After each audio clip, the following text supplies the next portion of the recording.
Hola, ¿cómo están? Mi nombre es Iván Carrillo. Les doy la bienvenida al noticiero científico y cultural iberoamericano NSC. Acompáñenme en este recorrido de 30 minutos para explorar cómo el conocimiento y la cultura transforman nuestras vidas.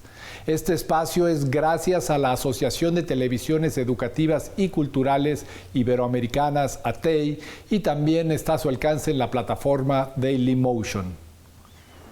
Las emblemáticas imágenes de los glaciares de los Pirineos podrían pasar a la historia.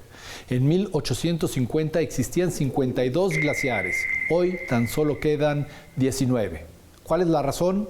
El cambio climático, cuyos efectos son monitoreados de cerca por el Observatorio Pirenaico de Cambio Climático. Desde hace 10 años, el Observatorio Pirenaico de Cambio Climático ha recopilado información científica para entender, afrontar y mitigar los efectos de la crisis climática. Una iniciativa transfronteriza en la que colaboran los 7 territorios que rodean la cordillera: Cataluña, País Vasco, Navarra y Aragón en España, las regiones francesas de Occitania y Nueva Aquitania y el Principado de Andorra. Un trabajo conjunto que ha puesto en el mapa europeo los efectos del cambio climático sobre los Pirineos. Y si el agua, el suelo, el aire cambian sus condiciones y sus características, inevitablemente esto nos va a afectar a todos, incluso en la ciudad. Lo que pasa en las montañas afecta también a nuestros territorios, aunque nos parezca un poco más lejanos, ¿no? Fenómenos como los incendios, las sequías o las inundaciones que están asociados al cambio climático serán cada vez más frecuentes. Un tema complejo que requiere de un esfuerzo multidisciplinar y continuado en el tiempo. Ver lo que está sucediendo actualmente durante un año o dos en cualquier ecosistema del Pirineo no nos da la visión global. Necesitamos poner en marcha iniciativas que dentro de 30 años digamos, ahora entendemos lo que está pasando en el Pirineo. Pero para eso, esa iniciativa tiene que estar 30 años funcionando. De ahí la importancia de las observaciones y muestreos para entender el fenómeno. En estos hay una deficiencia tremenda en mediciones en alta montaña, por encima de los 1.800 o los 2.000 metros. ¿Cuánta nieve ha caído durante Filomena en el Pirineo? Pues realmente para tener una buena ubicación de eso necesitaríamos tener muchas más mediciones en alta montaña. El trabajo desarrollado desde el observatorio se recoge en el Geoportal, una web para que cualquier persona pueda hacerse una idea de los impactos del cambio climático en los Pirineos. Todas las civilizaciones de la antigüedad enfrentaron enfermedades epidémicas y también todas ellas, o al menos las que dejaron registro histórico, abordaron el problema desde 3 perspectivas.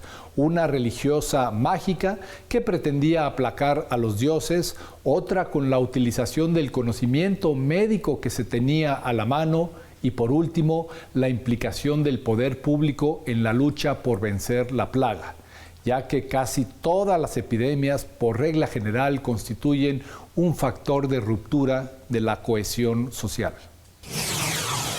Pandemia d'Egitto, sostengono i negazionisti, e hanno ragione perché fu proprio quella a devastare il Vicino Oriente circa 3300 anni fa, come dimostrano numerose tavolette relative alle cronache delle battaglie in Siria tra gli egizi e gli ittiti, per i quali ovviamente gli untori erano gli avversari. Durò almeno 20 anni e nei campi non c'era più forza lavoro. E il sovrano Murside II si trovò costretto a deportare migliaia di persone dall'Anatolia occidentale, quindi da una regione lontana, verosimilmente è rimasta immune. Quindi vediamo che questa malattia ebbe delle ricadute economiche che furono molto pesanti. Il contagio portato dai reduci delle campagne siriane ci parla di un'infezione diversa dalla peste. Una malattia che ha un periodo di incubazione lungo e che non permette di essere riconosciuta se non quando ormai la malattia è completamente esplosa. La moria di equini nelle salmerie egizie suggerisce la tularemia, una batteriosi che si trasmette per via aerea e alimentare. Per contrastarla le feste religiose vennero sospese e dall'affollata capitale Attusa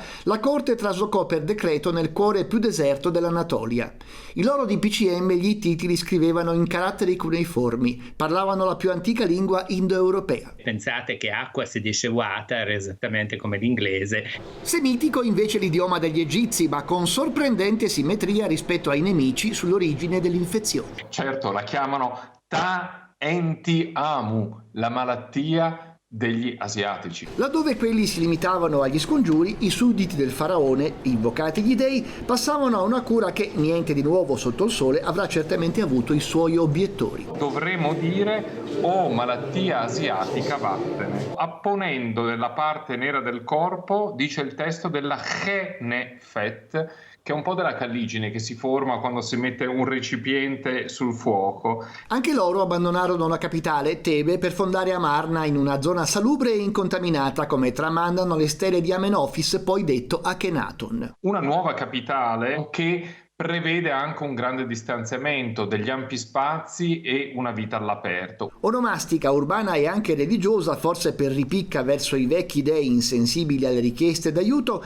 la rivoluzione non mise fine alla pandemia, come indicano i tanti bambini sepolti ad Amarna. Pochi anni dopo, Tutankhamen, il restauratore, racconterà in altre stele la situazione del paese. Di un Egitto prostrato che farà di tutto per riabbracciare l'antica religione, dimenticarsi dell'eresia amarniana e tornare alla grande potenza que era prima.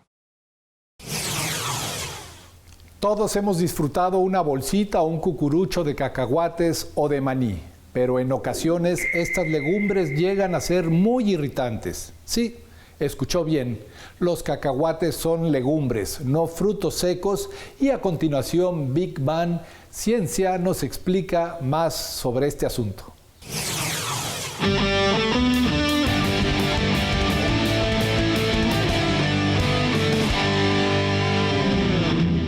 ¿Nunca te ha pasado que estás viendo una película y te pones a comer cacahuetes o maní y cuando terminas te sientes fatal, te duele el estómago y hasta tienes náuseas?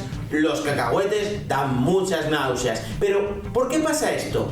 Mirad, lo primero que os voy a decir es que los cacahuetes no son un fruto seco como cree mucha gente. Los cacahuetes son una legumbre, como los frijoles, los garbanzos o las lentejas. Y las legumbres tienen unas proteínas llamadas lectinas. Estas proteínas son muy agresivas para el tubo digestivo y por eso nos duele la tripa. Pero cuando comemos legumbres como los frijoles, por ejemplo, las cocemos y la cocción destruye estas proteínas, las lectinas. Sin embargo, los cacahuetes los comemos tostados y el proceso de tostado no inactiva ni destruye las lectinas y por eso siguen haciendo daño a nuestro estómago. Aunque bueno, igual también nos sienta mal porque cuando abrimos la bolsa nos la comemos entera.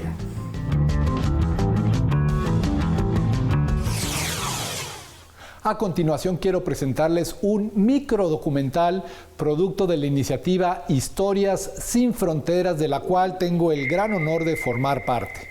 En este reportaje, los periodistas Gustavo Faleiro de Brasil y Eduardo Franco de Bolivia nos cuentan la historia de una especie de delfines rosados atrapados entre los intereses de dos hidroeléctricas en el río Madeira, el afluente más grande del Amazonas.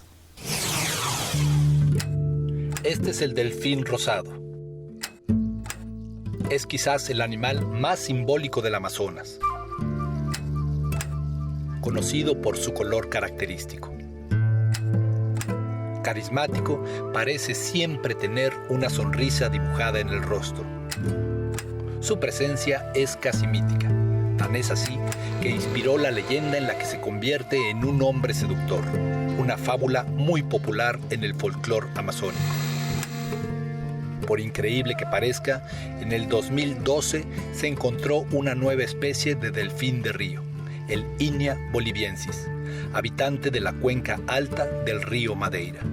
Sin embargo, ese mismo año, la nueva especie fue víctima de un gran impacto que amenaza su futuro.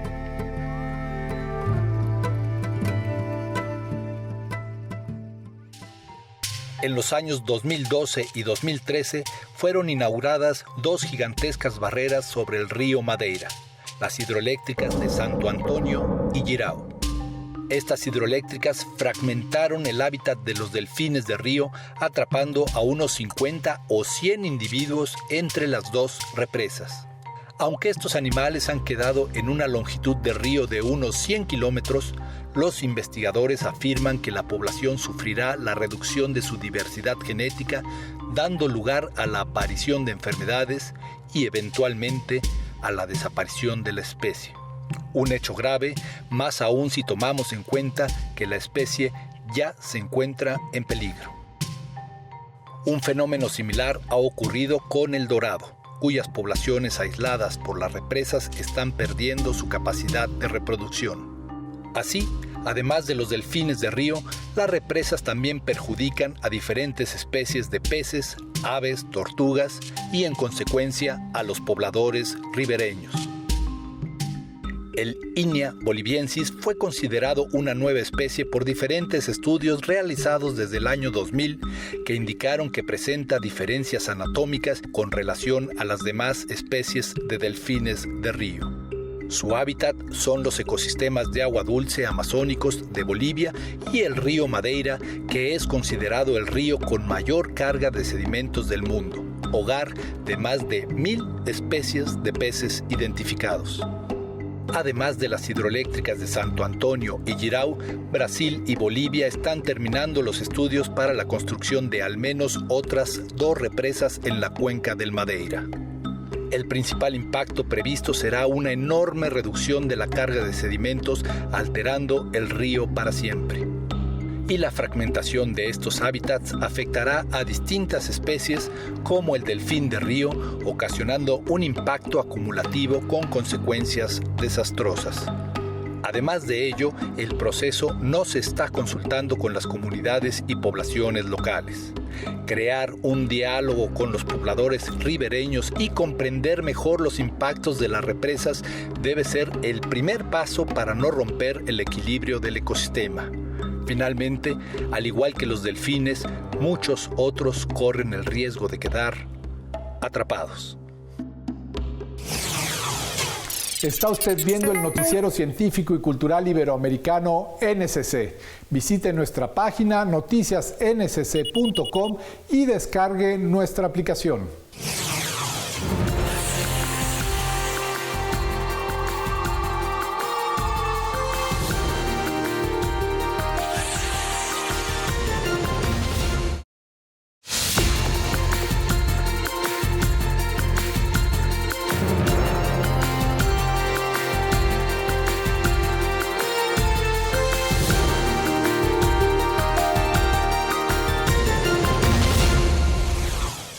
Y hablando de animales rosados, viajemos ahora al Caribe mexicano para conocer el origen de la tonalidad rosácea única de los flamencos. ¿Sabías que cuando un flamenco nace, su plumón es blanco?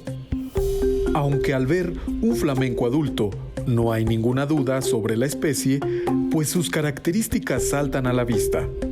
Son aves de patas largas y un color singular. Podemos ver que los animales tienen diferentes colores o diferentes tonos o coloraciones de rosa. En este caso serían los caribeños, son color rosa salmón, y en el caso de los africanos son un rosa más pálido. Es por el lugar donde viven, es genética también, pero también hay que tomar en cuenta que estos tonos de rosado van a variar dependiendo de la etapa en la que se encuentre el animal, ya sea en desarrollo, que pudieran estar grises a rosados, y en la etapa de reproducción se vuelven muy rosas, es aún más pigmentado el color. Cuando están alimentando, el pigmento lo pasan hacia las crías, aun cuando la cría se mantenga de color gris. En México podemos encontrar un grupo numeroso de flamenco americano en la península de Yucatán y en general en la zona del Caribe, de donde lo puntual de su alimentación genera la tonalidad rosácea en sus plumas.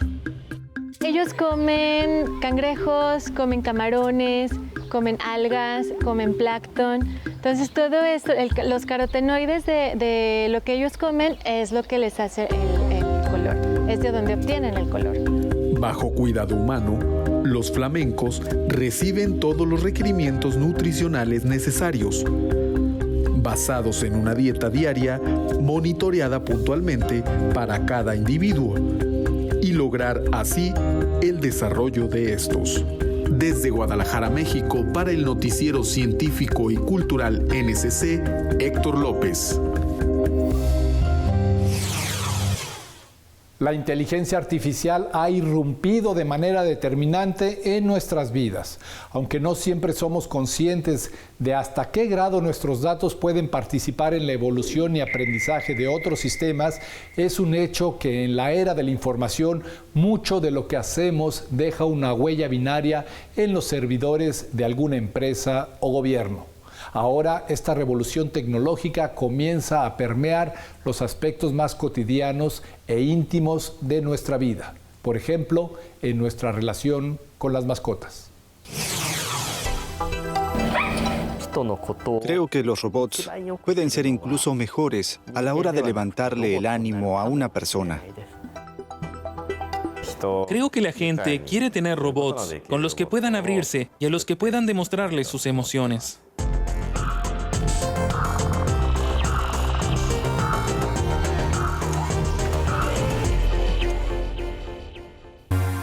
Lobot hace contacto visual, se mueve de manera autónoma e incluso pide abrazos. Este robot se desarrolló para reemplazar a la mascota en una familia. En Japón, cuesta el equivalente a 2.500 euros, sin contar las tarifas mensuales de 75 euros. No es económico, por una razón. Su mullido exterior esconde tecnología de vanguardia, con sensores y cámaras que utiliza no solo para orientarse, sino también para reconocer rostros y objetos.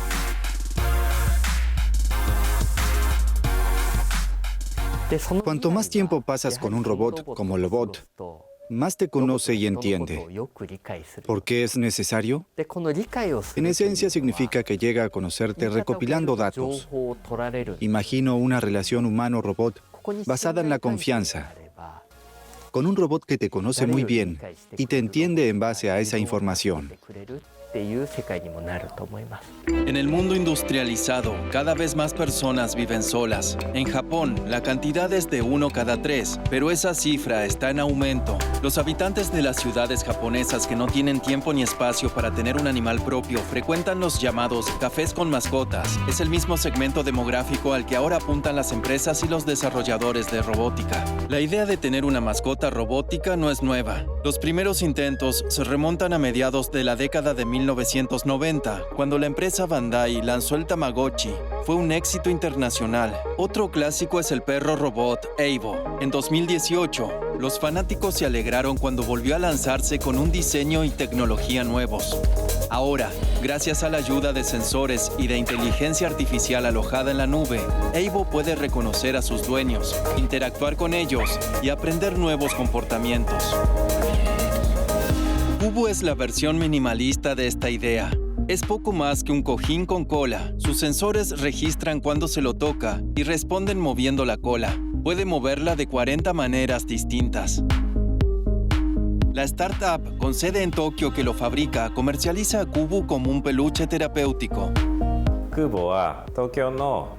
Llevamos a cabo un experimento con Kubo en un hogar para ancianos en Tokio, en un asilo para la tercera edad. Logramos demostrar que redujo el estrés de las personas que viven allí. ¿Acompañantes terapéuticos o miembros de la familia? Sus creadores dicen que de una u otra manera, las mascotas robóticas pueden mejorar la vida de las personas. La artesanía es el resultado de la creatividad y la imaginación que a través de procesos y técnicas manuales cargan a los objetos de un alto valor cultural. Las artesanías suelen ser piezas únicas y en conjunto representan a poblaciones e incluso a países enteros. En Honduras, un joven innovador ha entendido esta aportación lanzando una iniciativa que busca proteger el patrimonio intangible del país centroamericano. Casa Artesana es una tienda de concepto especializada en la venta de piezas artesanales, decorativas y de uso utilitario. Este lugar está lleno de artesanías hechas por diferentes grupos étnicos como garífunas, maya chortís, lencas, entre otros, con el objetivo de proteger el patrimonio intangible de nuestro país. Jorge Alvarado es un joven de 27 años que ha creado este espacio para apoyar a los artesanos nacionales, con el único propósito de salvaguardar el patrimonio de nuestro país y dar a conocer nuestra cultura al mundo entero. Este joven emprendedor nos cuenta lo difícil que ha sido lograr este sueño. Fue bastante difícil porque uno es ganarse pues la confianza de nuestros proveedores, de nuestros artesanos, de que también crean en ese mismo sueño. La otra es la parte pues operativa, la parte como burocrática con todos los permisos, toda esa cuestión administrativa, y sobre todo es el tiempo que se tiene que invertir, que es bonito porque es un sueño que se está volviendo realidad, pero también hay que invertir un montón de cuestiones, rescatar y demostrarle a la gente de que sí es importante tener pues guardado y resguardado nuestro patrimonio. Entonces sí ha sido como bien complicado llegar hasta aquí donde estamos. Este hondureño comprometido con el patrimonio nacional se enamoró del producto de los artesanos, del trabajo tradicional, la historia que se rescata en cada una de las piezas. Jorge Alvarado vio una oportunidad para abrir Casa Artesana en el edificio de la antigua Casa Presidencial de Honduras, un lugar perfecto para vender las piezas creadas por manos hondureñas. Jorge también nos habló sobre cómo este tipo de proyectos, como Casa Artesana, ha motivado a jóvenes de estos grupos étnicos a continuar con su cultura. Este tipo de proyectos, este tipo de ideas han hecho que jóvenes dentro de las comunidades de ellos decidan aprender sobre cómo seguir con la alfarería tradicional, y que la cultura lenca, la cultura de tallado de madera, de tallado de piedra, la cultura, la parte de la mosquitia y también en la parte garífuna no se vaya perdiendo, porque normalmente la mayoría de jóvenes o se vienen para la capital o buscan salir del país y se va perdiendo la parte tradicional, y no queremos llegar al punto en el que ya no haya nadie que sepa cómo hacer piezas de barro. Jorge Alvarado está decidido a rescatar las artesanías hondureñas y seguir apoyando nuestros grupos étnicos. Desde Honduras, para el Noticiero Científico y Cultural Iberoamericano NSC, informó Andrea Torres, de STVE. Recientemente Argentina cruzó el umbral de los 50,000 fallecidos como consecuencia de la pandemia por el coronavirus. A pesar de las fuertes restricciones que ha impuesto el país suramericano, el impacto en la población ha sido dramático. Con todo, algunos sitios comienzan a reactivarse en la capital y buscan reanimar a la gente que sale poco a poco a las calles como si despertaran de una larga pesadilla. Argentina, uno de los países en los que las restricciones se impusieron más tiempo, afronta los primeros recitales como la salida de un trauma en el que está priorizada la necesidad de que la gente se reencuentre con quienes aman lo mismo que ellos y con sus grupos de música favoritos. Por ello, en las presentaciones del Recoleta, de la que participan durante estos meses bandas como Perotá, Chingó y Mi Amigo Invencible, han buscado artistas apropiados para reconectar. Lo dice AF la miembro del Departamento de Contenidos, Mediación y Audiencias del Centro Cultural Recoleta, Isabel Roca. Estamos como súper contentos de poder volver a abrir, también de confirmar que con los protocolos y con medidas cuidadas es posible encontrarse en un marco seguro y se sigue igualmente viviendo como el espíritu del encuentro que era tan necesario. Entonces la verdad que súper contentos. Con las discotecas cerradas y fuertes limitaciones de aforo aún vigentes, uno de los objetivos es evitar situaciones como las que se viven en la costa argentina desde inicios del verano austral, con fiestas masivas y clandestinas. En verdad es un gusto que nos hayan acompañado en el Noticiero Científico y Cultural Iberoamericano NSC. Agradecemos a los socios de ATEI que a través de sus plataformas hacen posible este programa, al igual que a las agencias informativas AFP, EFE, Notimex, Xinhua, Euronews y Deutsche Welle. Mi nombre es Iván Carrillo y los invito a visitar nuestra página noticiasnsc.com y a utilizar nuestra aplicación. La próxima semana, más información científica y cultural.